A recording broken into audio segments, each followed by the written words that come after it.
रजीम बिस्मिल्लाहिर्रहमानिर्रहीम।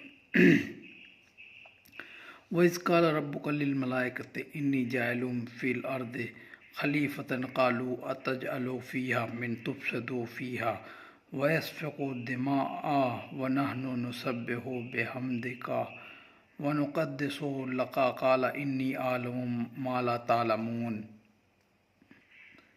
यहाँ इंसान की पैदाइश के वाक़ये को याद दिलाते हुए बताया है कि तुम्हारे रब ने उस मौके पर फरिश्तों से फरमाया कि मैं ज़मीन पर अपना खलीफा नायब बनाने जा रहा हूँ।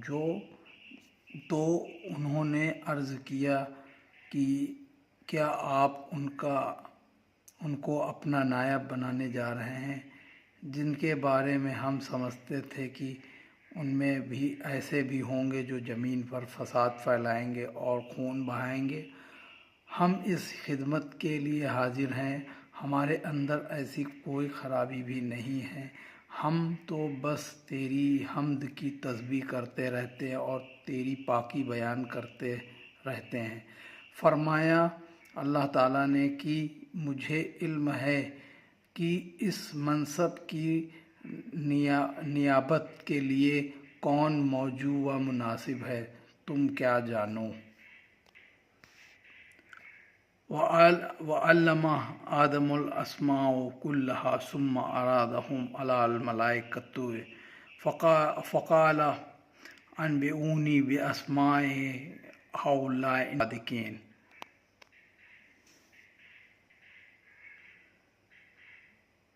फिर अल्लाह ने सबसे पहले इंसान आदम अलैहिस्सलाम की इम्तियाजी सिफ़ात विशेष गुणों का मुजाहरा करा के फ़रिश्तों को इस तरह असलियत यानी योग्यता मनवाई।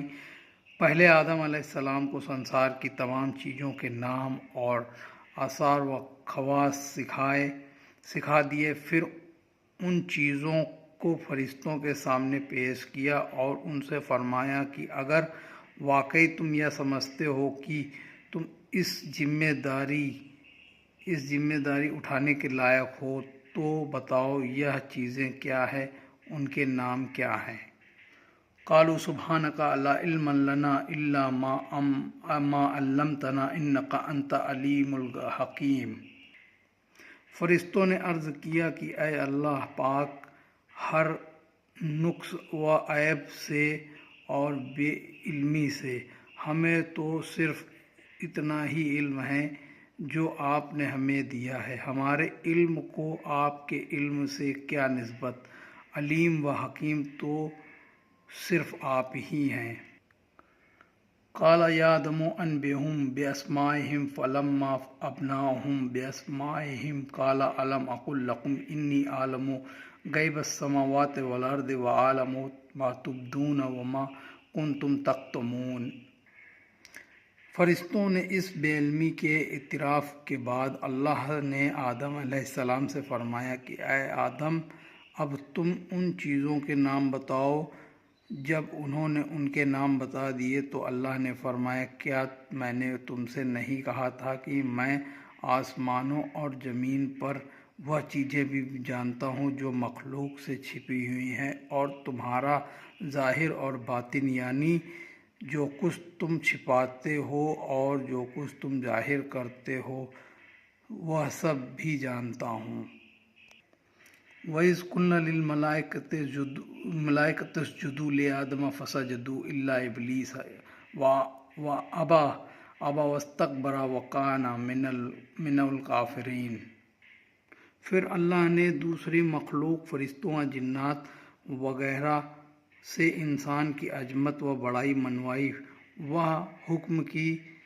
वह फरमाता है, और जब हमने उन्हें हुक्म दिया कि आदम की तजीम के लिए उनके सामने सर झुकाएं तो उन्होंने हुक्म की तामील की और फ़ौरन सर झुका दिया। लेकिन इब्लीस शैतान ने न सिर्फ यह कि सर नहीं झुकाया बल्कि साफ इनकार कर दिया और गुरूर में आ गया। यह इनकार उसके तकब्बुर व अभिमान के बिना पर था जो उसमें खुदा का पैदा किया हुआ था, और उसमें खुदा का पैदा किया हुआ تھا اور اس نافرمانی نے اسے کافروں میں داخل کر دیا۔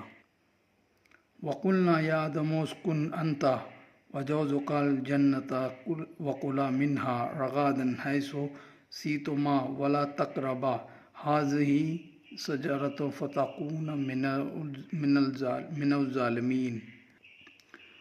اور پھر ہم نے آدم کو حکم دیا کہ وہ اور ان کی بیوی جنت میں رہیں، وہاں کی نعمتوں میں سے جو چاہیں جہاں سے چاہیں کھائیں، بس ایک خاص پیڑ کے پاس نہ جائیں۔ فَأَزَلَّهُمَا الشَّيْطَانُ عَنْهَا فَأَخْرَجَهُمَا مِمَّا كَانَا فِيهِ وَقُلْنَا اهْبِطُوا بَعْضُكُمْ لِبَعْضٍ عَدُوٌّ وَلَكُمْ فِي الْأَرْضِ مُسْتَقَرٌّ وَمَتَاعٌ إِلَىٰ حِینٍ۔ پھر شیطان نے آدم اور ان کی بیوی حوا کو اس پیڑ کے متعلق کچھ غلط سلط باتیں بتا کر بہکا دیا، جس کا ذکر سورہ اعراف کی آیت 20-21 میں ملتا ہے، اور ان کو جنت اور اس کے عیش سے نکلوا دیا۔ حکم ربانی ہوا کہ نیچے زمین پر جاؤ۔ زمین جنت کی طرح امن ہی امن کی جگہ نہیں ہے، وہاں برائیاں، جھگڑا و فساد اور خریجی ہوگی۔ اب تمہاری نسل وہیں آباد ہوگی، وہاں کچھ ایسے بھی ہوں گے جو ایک دوسرے کے دشمن ہوں گے۔ اب تمہارے لیے ایک مدت تک زمین میں ٹھہرنا اور کسی قدر فائدہ اٹھانا طے کر دیا گیا ہے۔ فَتَلَقَّىٰ آدَمُ مِن رَبِّهِ كَلِمَاتٍ فَتَابَ عَلَيْهِ إِنَّهُ هُوَ التَّوَّابُ الرَّحِيمُ۔ جب حضرت آدم علیہ السلام نے اللہ کا عتاب پرکوپ والا یہ حکم سنا تو شرمندہ ہوئے اور رونے گڑگڑانے میں مصروف ہو گئے۔ اس وقت ان کے رب نے ان کو توبہ و انابت کے الفاظ سکھائے۔ چنانچہ آدم علیہ السلام نے اپنے رب سے وہ الفاظ سیکھ لیے اور ان کے ذریعے توبہ کی جو قبول ہوئی۔ بے شک وہ بہت معاف کرنے والا، بڑا مہربان ہے۔